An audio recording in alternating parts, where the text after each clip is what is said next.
Hey there, folks. How can couples rise above financial stress? I'm Aaron Young. I'm Andrew Woodward. Investment Insights starts now. So great to have your company. Welcome to Investment Insights, presented by The Investor's Way, where each episode we dive into the world of wealth creation and provide practical tips of how you can master your money. Now, financial stress is a leading cause of relationship breakdowns. We all know that. So how do couples actually navigate and get away from these challenges? To unpack, I'm joined here at the desk by Andrew Woodward, founder of The Investor's Way. Good to see you. Good to be here. Thanks for having us, Aaron. And you've got a special guest with us today as well. Today I've brought Dee Tozer, the master couples coach, who is going to Dee, looks like you're here to help us. Maybe. Fantastic. So as you can imagine, they say money and sex are the two leading reasons why relationships break down. So how do you see these issues manifesting? How they arise. Yeah. Well, usually any couple that comes together for whatever reason, whether in the beginning they're just friends even, let alone then it gets to be romantic and then more heavily so, have different values around money. It's unusual to meet someone who's got the same values as us, and we can fit around it easily in the dating phase. But once we get to know each other well, one person's way or mindset on the money stands out more and takes over the conversations around money, and it usually gets expressed in disapproval. So the disapproval effect starts to take over, and the partner that's doing the disapproving starts to get resistance, and resentment builds coming back from the other partner that's hearing about it. How does it begin? So we talk about that first date. Not many people talk about money, No. I would imagine, on the first date. It's usually attraction, it's usually so many questions, right? Yeah. Particularly as you get older, we've got a lot more going on in our lives, right, to get through. What stage does the conversation, the realization about a power imbalance of money come into play? These days it's earlier on than it ever used to be, as far as I can tell, and that is when it's decided who's paying for what on the dating scene. Wow, okay. So it's who's paying. So Are the we first going date, Dutch or not? the Yes. first date, who takes the bill, or do we both wait, or does someone stand in? Yes. There you go. Well, it's a variation of all of them. The first date can be already ascertained before they do the date. Well, we're splitting the bill. Or if it's not, they'll come in and one will volunteer to pay it and say, I'm paying the bill, or I'm paying for myself. So the money conversations nowadays is coming up much sooner and much earlier. Wow. It can also come in when they're deciding where they're going to go.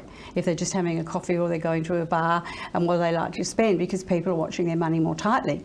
But it's a sign of dominance as well, right? Yeah. Absolutely, that's the other part, is a sign of dominance. So the person paying is dominant.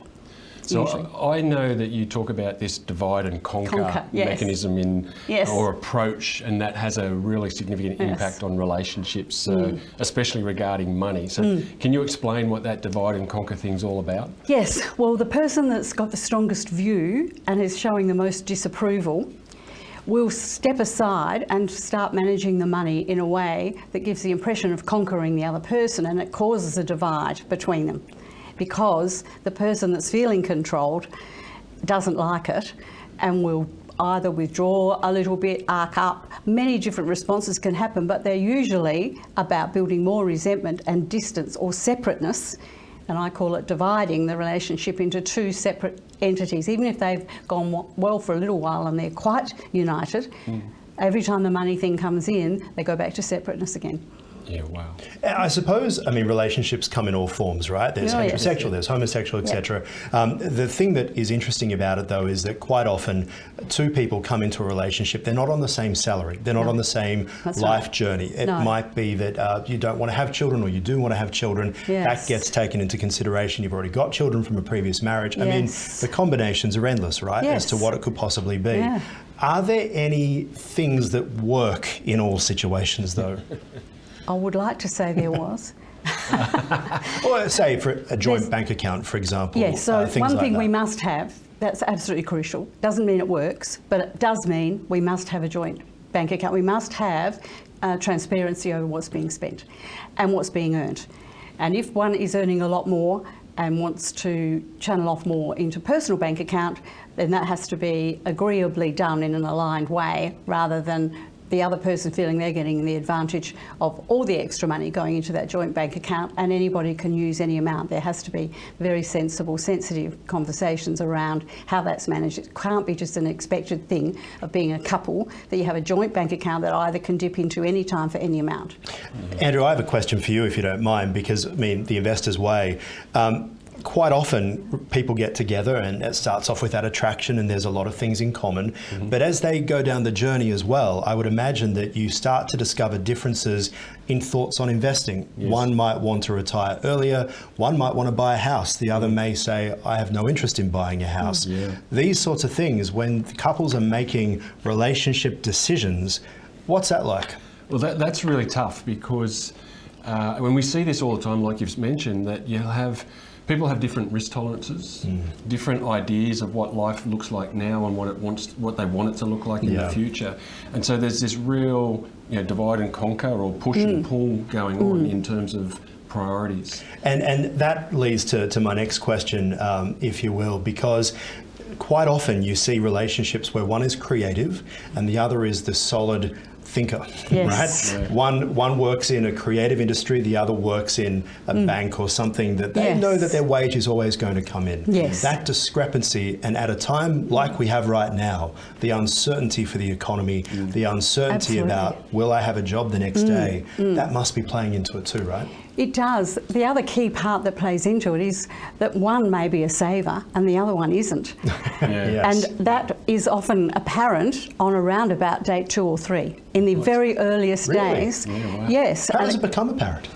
On the dating, because someone is saving and saying, well, I only allow $20 a dish when I go out, and I don't order a drink over $15 or something.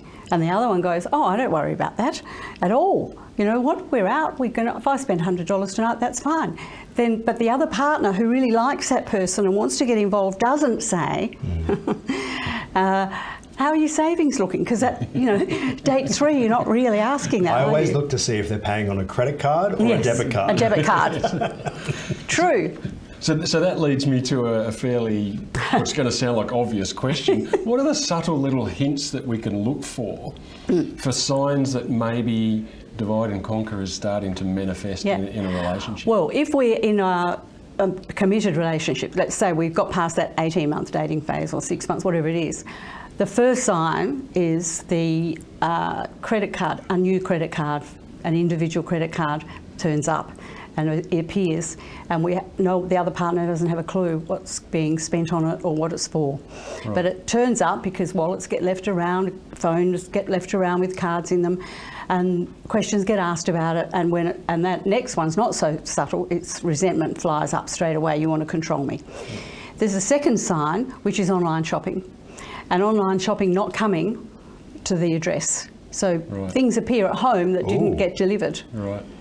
Yeah, so setting it up at a sister's address, a friend's address, and whatever. What would the psychology for that be? That's hiding the sale, it's hidden spending. Yeah. Right. So really, the main sign comes under those 2 words, hidden spending. Yeah. Yes. And it's subtle because you can't detect it really. And you need to, and there's no conversation going on about it. Dee, there will be so many people who'll be watching this, and I mean, I'm thinking about experiences in my dating life and relationship life where I'm thinking, yep, that happened to me, yep, that happened to me. What are the steps to actually try and make progress? Is there a way to fix things, or is it quite possible that you're just with the wrong person? And if you are someone who is a spender and you happen to be with a saver who never spends, is it possible that each can learn a bit from each other? I sit on the yes there, and that they can be worked out with. Because you've spoken to 6,000 couples, you've got a lot of evidence. 6,000 couples, that's a lot of couples. And I think I've said to Andrew anyway, there hasn't been one couple that I can remember in all of them, and I remember so many of them, and I would remember this, who did not have a money resentment issue.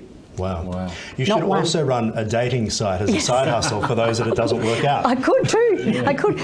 So going back to whether they're destined to not work out or not, if you're a saver or a spender, if they can find a way to speak to each other in an aligned way with gentle, moderate questions. No judgment. No judgment, no accusing, no disapproval. And that takes practice to work it out and to be open to hear what the other one has to say. It's the same as so many things in relationships.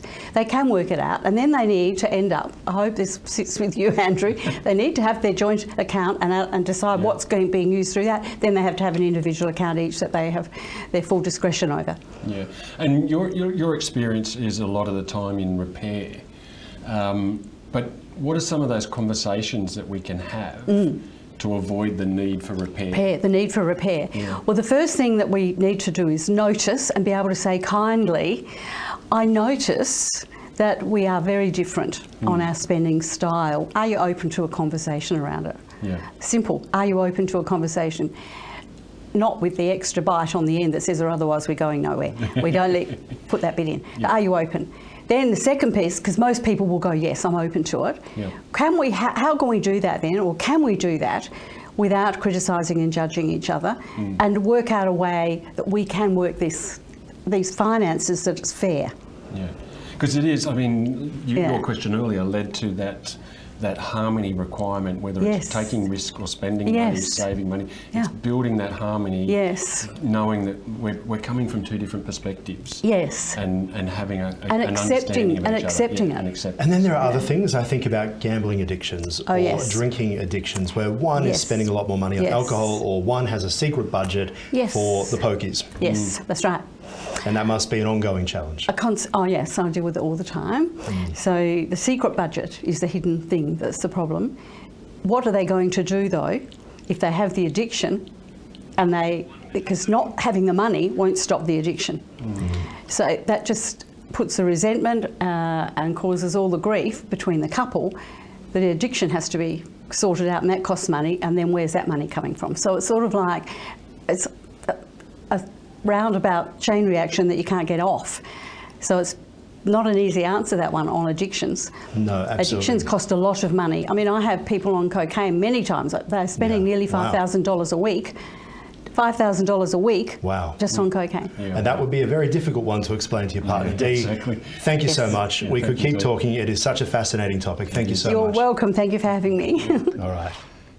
A quick reminder, of course, that the following for the program is informative purposes only. That information, always do your own research before making any financial decisions. This is Ticker. Andrew, thank you so much for another episode. Thanks, Aaron. We'll be back right after this.